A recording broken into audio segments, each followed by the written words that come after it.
When we are seeking a godly attitude, it calls for us to commit our way to the Lord and completely trust His guidance for our everyday. Good morning, I'm Pastor Ernie Lewis of the Blue Point Church in Sisseton, Illinois, with your thoughts for Tuesday. You know, so many people talk about their faith as a believer, but faith is actually a trust which we have placed in God to guide and protect and deliver us every day. When we surrender our ways and we decide to trust in the Lord, we will find Him faithful. The writer of the Proverbs says in Proverbs 3, verses 5 and 6, "Trust in the Lord with all your heart, and lean not unto your own understanding, but in all your ways acknowledge Him, and He shall direct your paths." Oftentimes we say that we are completely trusting in the Lord, but we hold back just a little bit, in case we think we have a better solution or some other path that we should follow. It's really sad, but it happens all the time. I heard of a man who went to purchase some things from his really good friend, and he said to him, "I trust you to give me the best deal." But the truth is, he went directly to a competitor, and he began to check prices there to compare.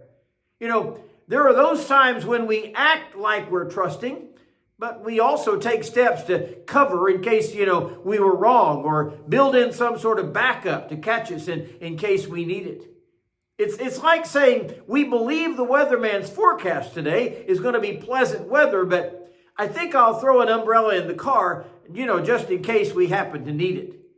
No, it's really not like that at all, because the weatherman is often mistaken.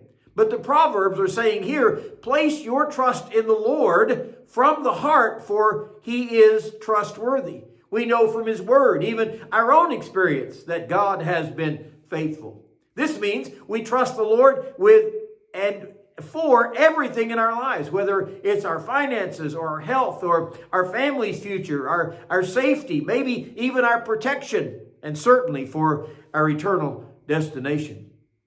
When you come to trust in Him with all your heart, you won't lean on your own understanding. That means we're just second guessing every decision that He guides us into.